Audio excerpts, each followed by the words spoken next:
Welcome to the HabitStack Podcast, where we talk to fellow founders who are in the thick of things as they execute their plans to grow their business. Because stories about past successes are interesting, but hearing from people who are in the middle of the battle right now, that's invaluable. I am Scott Ward, founder of HabitStack, and I am delighted to be here today with Bobbie Carlton, who's up to quite a few things. In fact, so many that I'm going to let her tell you what she is up to because, there's a lot of, not only a lot of things, but a lot of ways that she relates to those things. So, Bobbie, what are you up to in this world? I usually describe my professional life as my day job is I run a PR and marketing firm, Carlton PR Marketing. My night job for many years was Mass Innovation Nights, which was a monthly new product launch event. We launched over 1,500 new products that got more than $4 billion in funding. My dream job is Innovation Women, which is the dream of getting more women on stage at conferences and events. And because I wasn't busy enough, I engaged in a little bit of retail therapy during the early days of the pandemic. And I bought two additional companies, My Speaker Leads, which is a research service for professional speakers, and Lioness Magazine for the female entrepreneur.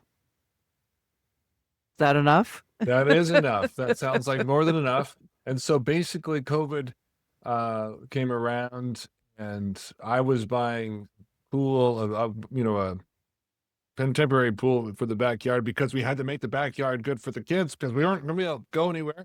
And you, on the other hand, were buying a couple businesses. I think we both did better than the folks who were like, I bought new curtains.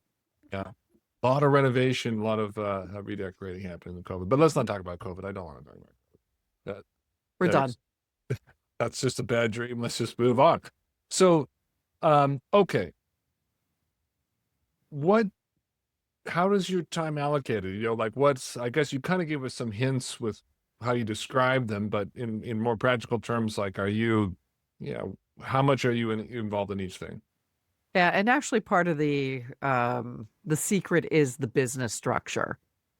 The whole team actually works for Carlton PR Marketing, and we treat the other companies like clients. Oh, interesting. So everybody actually works for Carlton PR Marketing, and I send myself invoices at the end of every month.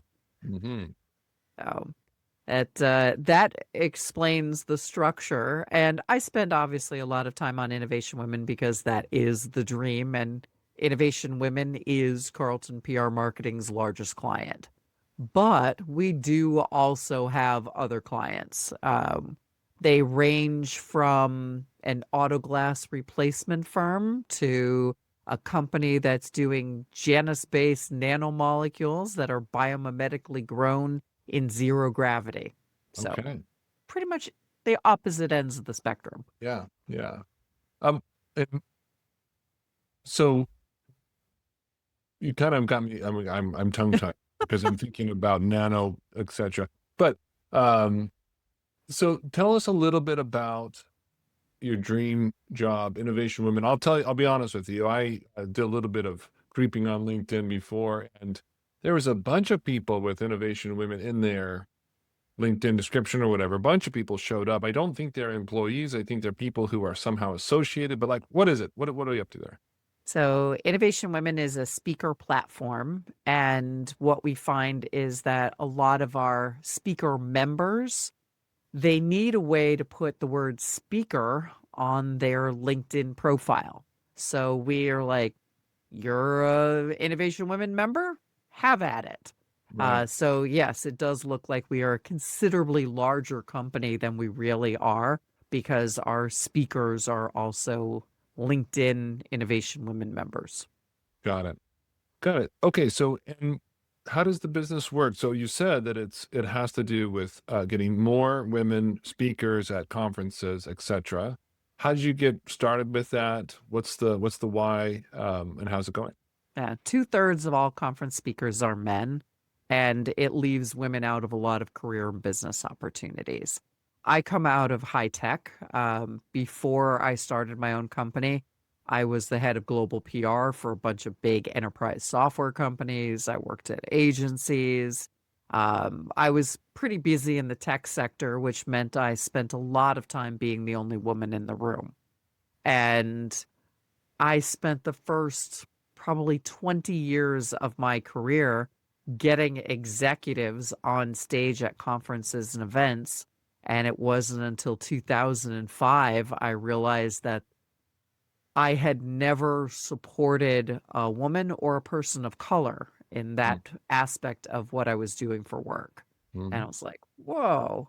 I've spent a lot of time at conferences looking at what we call manels, the all male panels. And, it's sometimes it can be slightly embarrassing to the conference organizers when somebody in the audience stands up and says, you really couldn't have found a woman for that panel on breastfeeding? Right. Come Right. on. So, because of innovation nights, and I had a database of Boston area startups, a lot of the local events and conferences would often come to me and ask, can you find me a woman founder for a company that looks like this who can be on a panel next week? Because we got a bunch of dudes and we need a not dude to break up the monotony on stage. And I would go into my Innovation Nights database and I would look around and hand over a name. Right. And I was like, there's got to be a way to take me out of the equation. So I crowdfunded the money in 2014 to buy a developer to create the Innovation Women platform. It's completely self-service. Event managers can go in and search the platform for free and connect directly with speakers who can come and speak at their event. And vast majority of them just happen to be women. Surprise, surprise. Speakers also can search our database. They get access to a database of speaking opportunities, so calls for speakers. They also get access to education and an online community, as well as a number of nifty other things. Like if you're a speaker, you need a speaker video. We help provide that. If you don't have a speaker one sheet, we have a little workshop that enables you to create one and templates. So a lot of good, useful stuff for people. And because it is a mission-based company, it is not hugely expensive. You'll see competitive things in the $10,000 to $15,000 membership fees, where ours is $159 a year. Right. Right. That's so cool. It's a very appropriate or very kind of like inspiring thing that you're doing there. I'm curious what you found. It's basically a double-sided marketplace that you're doing there, and I guess, the thing that you ask when somebody says that they got a double-sided marketplace is how, and I think the answer is a little bit that you had that pre-existing Rolodex of people. But what are some of your, let's say that if somebody's listening who's thinking about or is in the process of building a double-sided marketplace play, what are some of your reflections on that process? Yeah, it's interesting. I'm not sure if you're familiar with how Airbnb built their double-sided marketplace, but one of the things they did is they kind of cheated a little bit. When they had somebody looking for a place to stay in a certain marketplace, they would head on over to Craigslist, put an ad up. If they had somebody who was looking to rent out their place, they would head over to Craigslist and put an ad in. Right. So they were building a two-sided marketplace just the same way that, frankly, every two-sided marketplace needs to get built. You need to have a way to bring people in. And when I started Innovation Women, I started with crowdfunding. So I started with 200 speakers because they bought profiles on the platform before it even existed. Right. On the other side, I had the event organizers, but mostly from the Boston area. And when I started, my original thought was, I will grow it in Boston because I am strong here, and then we'll expand. Well, unfortunately, or fortunately, depending on how you look at it, the crowdfunding did so well that we had people all over the place. And my Boston area event organizers were not going to do it for Right. somebody on the West Coast. So we cheated a little. What we did is we went and looked for the calls for speakers, which is the basic currency of conferences and events. And we started collecting those. And as we were growing, sometimes we did not have the event managers coming in and searching, but we had the calls for speakers, which were basically the same thing. They were requests. Right. Right. So that's how we kind of cheated the system by realizing very quickly that we needed to provide the opportunities as well as the speakers. And that collection of calls for speakers was what attracted more and more speakers. And the speakers were, quite frankly, our best connection to the event's organizers, because they would see the manels, they would see the what I call the male pale and stale panels, same people over and over again, and they'd say, you need to work with Innovation Women. You Right. need to go and search Innovation Women and find more women speakers. So they were sending us people, referrals. Right. Right. Yeah. I don't know if I had heard that about how Airbnb got started, but it makes a lot of sense. In that case, it's a little different than what you did. In one sense, in that they're kind of piggybacking on a pre-existing successful double-sided marketplace. Craigslist is another double-sided marketplace that kind of, well, let's say piggybacked as the charitable way of describing it. You're doing a little bit differently in that it's essentially, we got to broker these. Essentially, we got to go out and make the Yeah. connections and tell people start coming to us. So that's cool. A lot of work, I'm sure, but nice to be on the other side. Of course, yeah, because the beauty of double-sided marketplaces is that they're kind of hard to replicate. They're kind of hard to get started. They are. And it's interesting because right now out there in the world, there are all kinds of people going, I'll just AI that. And I'm like, good luck with that. Have fun. Mhm. You Right, can't right. really vibe code what we did. Yeah, distribution is a tough nut to crack. Not just about the product. So, when you think about the next 3, 5, 7 years, what are you excited about? Where is this all going? You know, With Innovation Women or also the agency, just Mhm. talking about what's coming up. Yeah, I mean, my dream is eventually the agency, Innovation Women, becomes the only client. Mhm. Not that I don't love my current clients, and we'll keep the current clients. Thank you very much. But we might stop taking new clients on and grow with Innovation Women. So it becomes a little bit more the dream job. I think one of the things about the speaking world is the way that AI is going. Speaking is going to be more and more important. Live events, in-person events are going to be one of the few things we're going to be able to count on. The technology is getting so much better with video AI. I don't know if you've ever seen, what is it, the bunnies bouncing on the trampoline. Well, it looks pretty darn real to me until you realize the bunnies are phasing in and out of existence.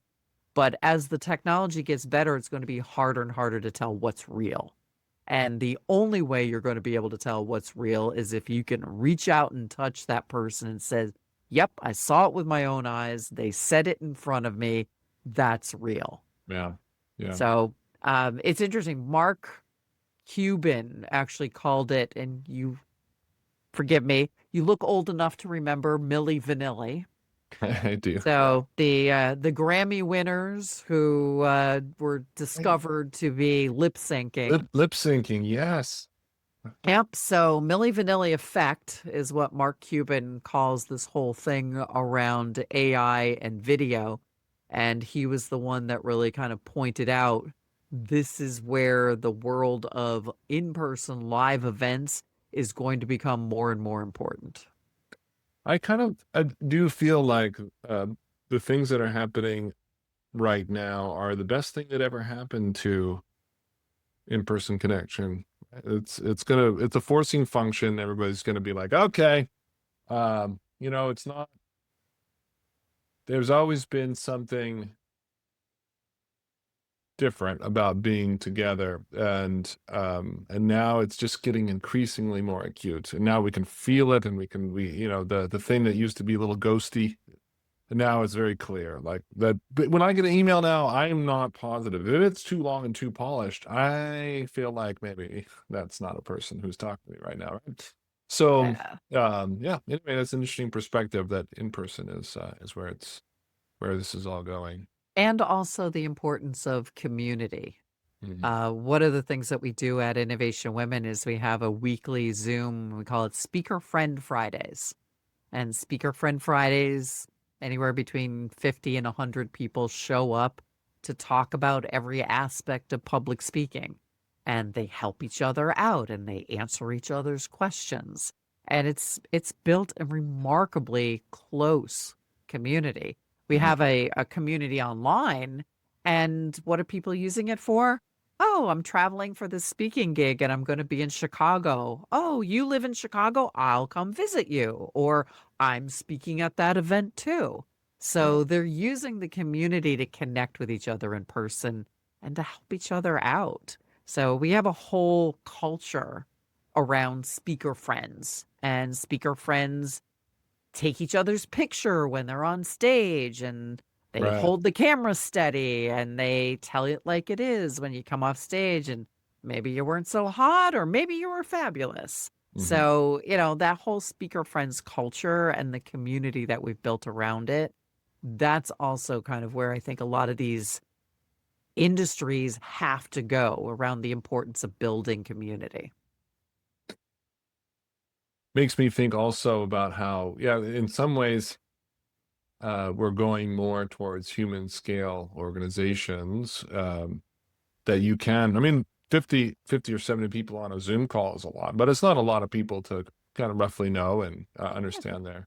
You can maintain, some connection with them, some genuine connection. And it And kind new of, people show up all the time. yeah. And I think this is part of the way of trusting what's happening digitally too, is that it's from somebody that you have even either a tacit or maybe an explicit agreement, like, you're not going to AI me, right? Like, or if you do, you tell me. Like, if you send me something that's written by AI, you're going to tell me, right?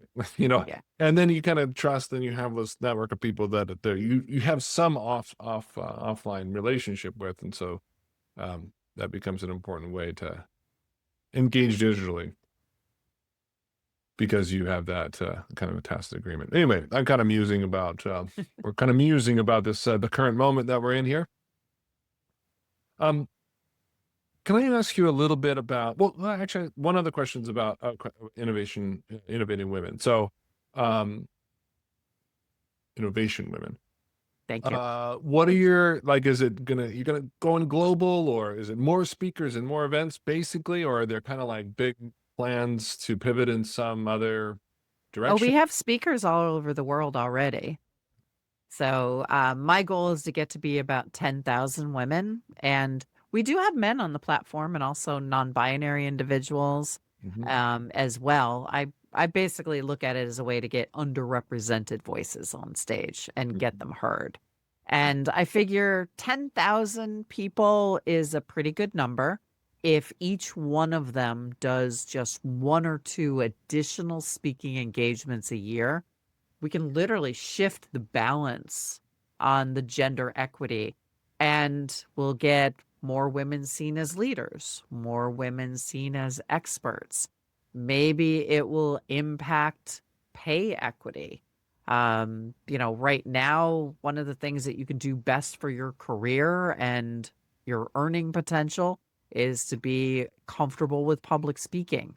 Mm. Maybe more women on stage at startup events and entrepreneurial events will shift the balance when it comes to getting women's companies funded. Right now, it's less than 2% of venture capital goes to women founders. So the more women we get on stage, the more impact we can have on these big gender equity questions. It definitely does make a difference, doesn't it? When there's somebody who you can identify with, who's done something, you're like, well, I guess it's a door that's open to me too. That's right. Definitely Can't matters. be what we can't see. Mm-hmm. Mm-hmm.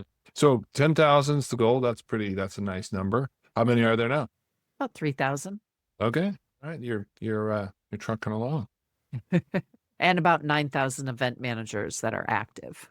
So we count an event manager as active if they have done an invitation or posted a call for speakers within the past year. A lot of conferences and events only really look for speakers once a year. Right. Right. Sorry, how many did you say? Event managers? 9,000? Wow. So there's 3 times as many event managers as there are speakers, which is a little surprising because I guess that's because there's not everybody's on the platform yet. Mm-hmm. Yeah, that's interesting. So, have you done a market? Like how many speaking events are there in the world every year? Well, we were actually just going through with our development team the number of calls for speakers that we have in our database. So between the two companies, there are 48,000 calls for speakers in the My Speaker Leads database and about 23,000 in the Innovation Women database. They're not all active right now. Right. So that's a pretty good number, 60 something thousand. But if you start looking at the universe of speaking, it's massive. I call it the speaker's paradise because there is an opportunity around every corner. Last year, Eventbrite sold tickets to more than 5 million events. Wow.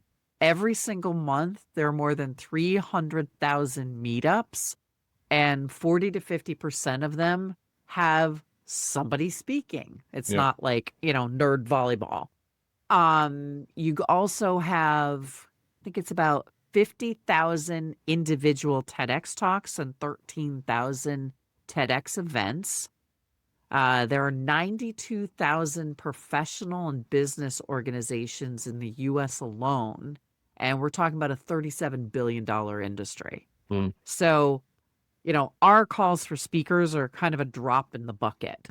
Right. We're trying, I want to get them all there, but some of those events don't put out calls for speakers. Right. And we do focus for Innovation Women on the call for speakers because that's the equivalent of an event manager waving their arms and saying, "Come to me, give me your ideas." Right. Whereas if there isn't a call for speakers, it's like selling, it's pitching. Right. And I want to focus on the low-hanging fruit. I want to focus on the things where an event manager thanks me for getting them more speakers.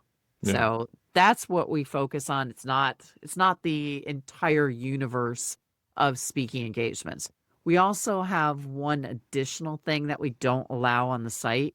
We don't allow any events that charge speakers to speak. Oh, sure. Right.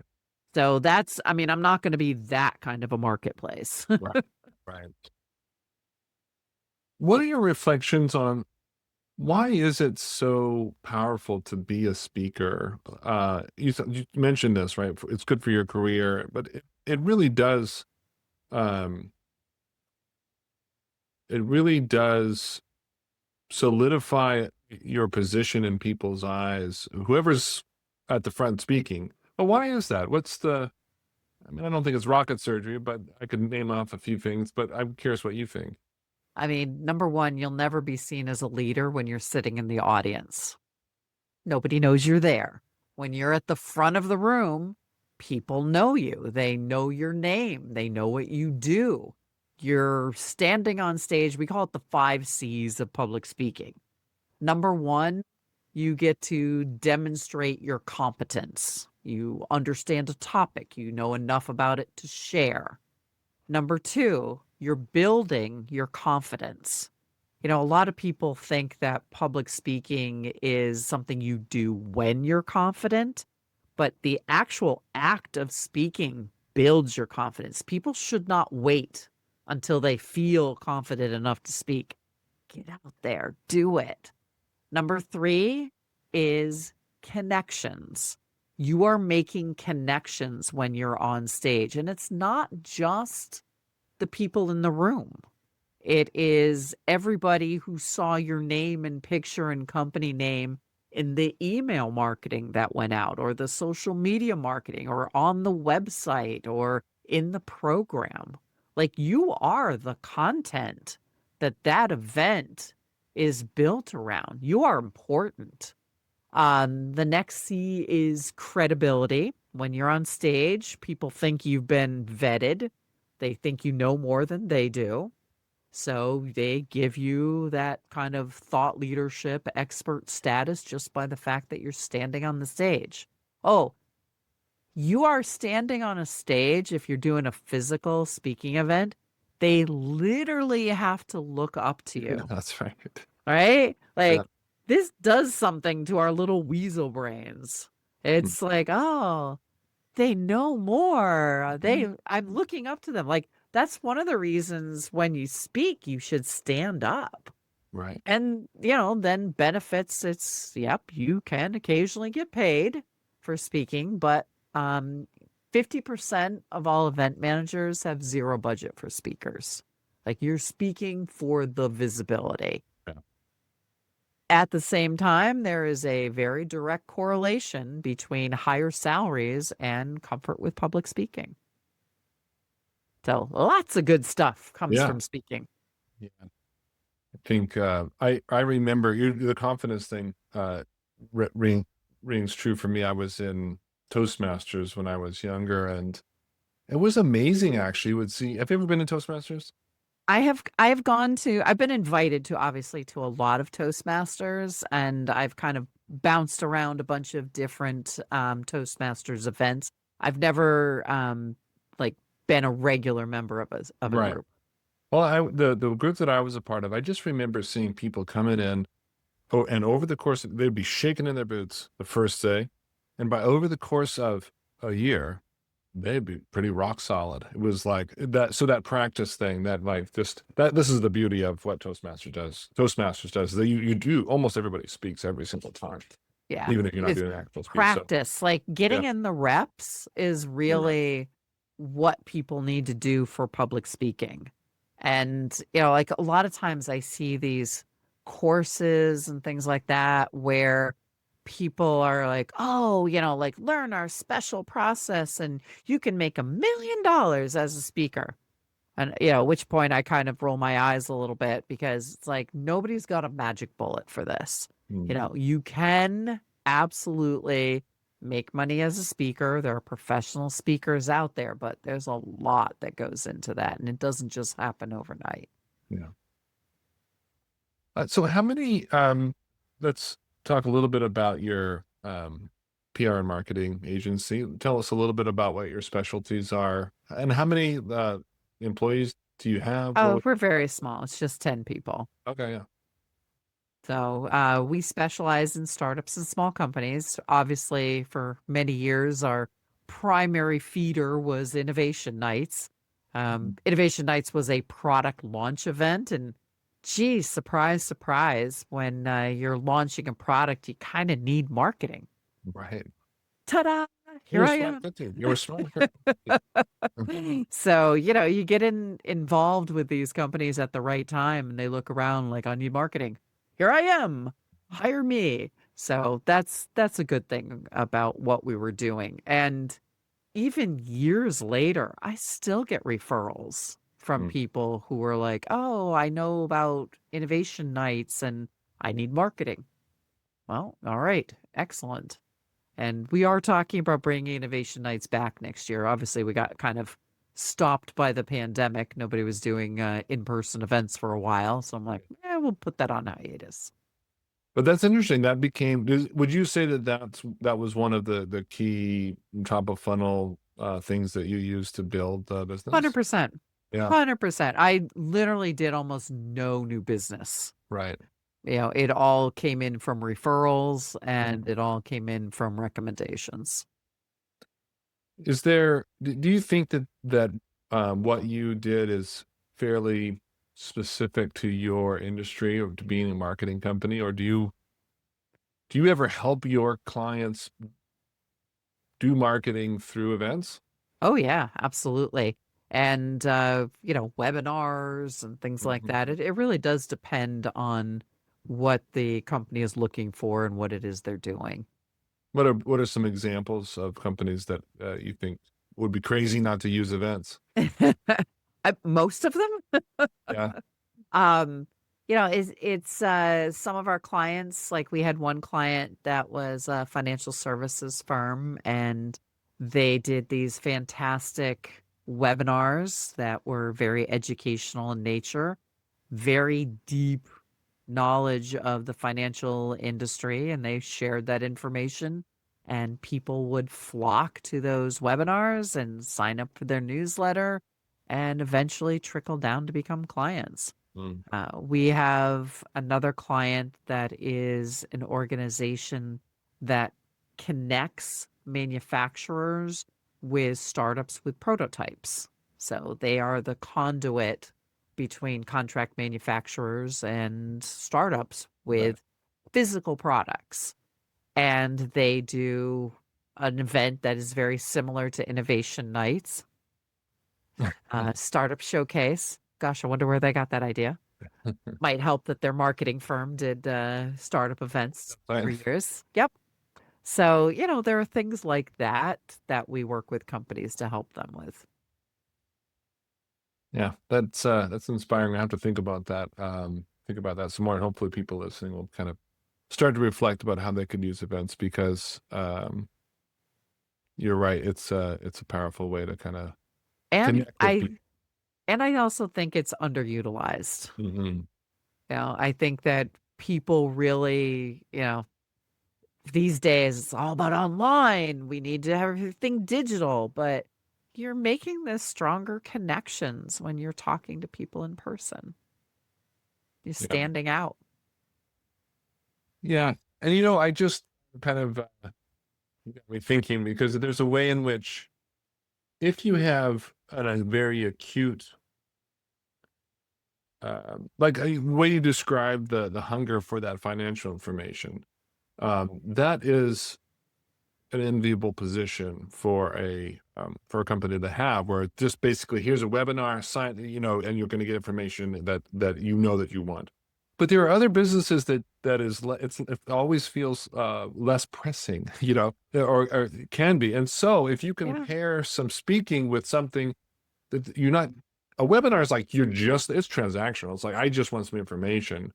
But an in-person event is like, well, maybe there's some drinks, maybe there's some food, maybe I'm going to get something out of it by talking to some other people. And oh, yeah, there's a speaker as well. Sounds kind of interesting. But there's actually, now that I think about it, there's a way in which um, it can take the pressure off of the content itself if it's not like an aspirin type solution thing that you're selling. Does that make sense? I don't know if I kind of rambled there a little bit. Does that make sense? Yeah, no, I think it is a underutilized opportunity, and webinars is, it's a half hour out of my life or an hour out of my That's the life. good thing about webinars. Yeah, Whereas, that's true. yeah, whereas with an event, I'm probably getting in my car and I'm heading off to a thing and I'm spending some time on my way there and on my way back. And maybe on my way back, I'm thinking about all the people I met and the things that I learned.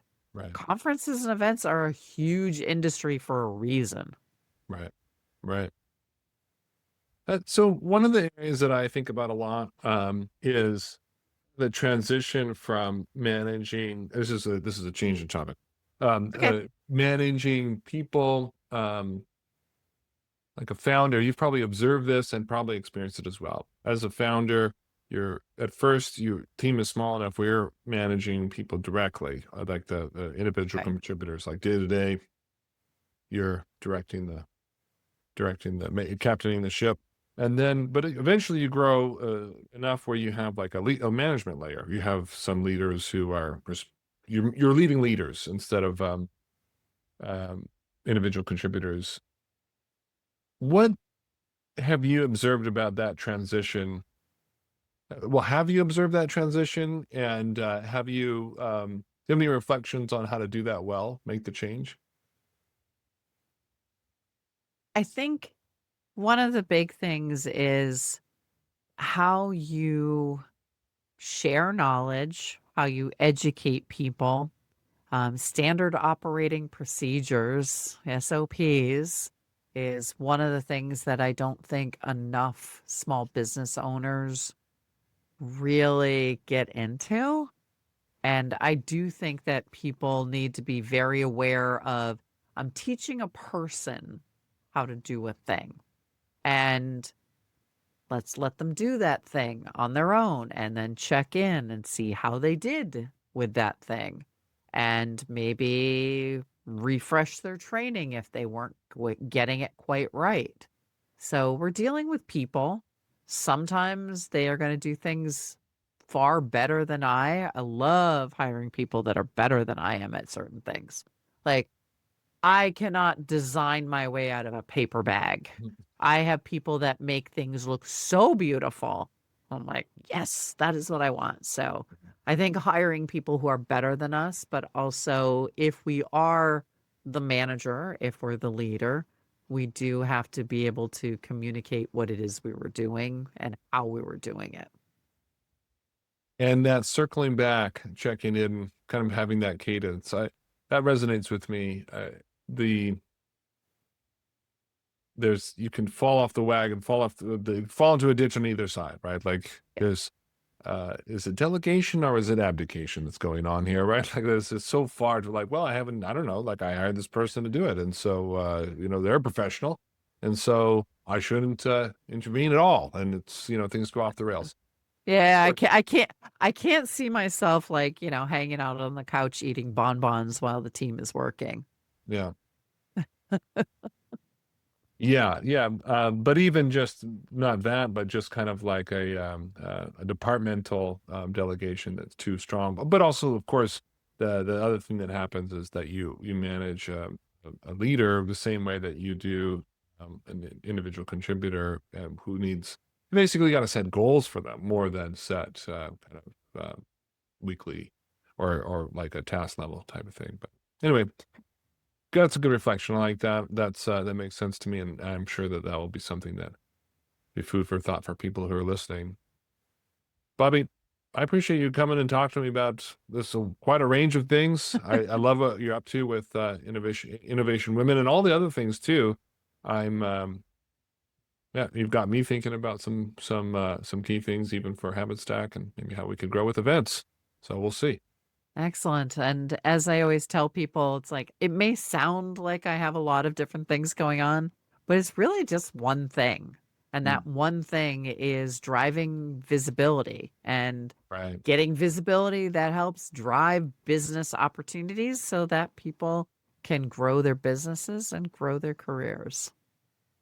Yeah, that's a good connection. I like that connecting point. It's growth, whether it's a career or a business. There's not, um, you know, there's a similar stream of work there. Bobbie, thanks for coming on the show. I appreciate it. Thanks for having me. Founders, if you're struggling to manage goals and execution with your team, HabitStack can help with that. I'm Scott Ward. Thank you for joining me on the HabitStack Podcast.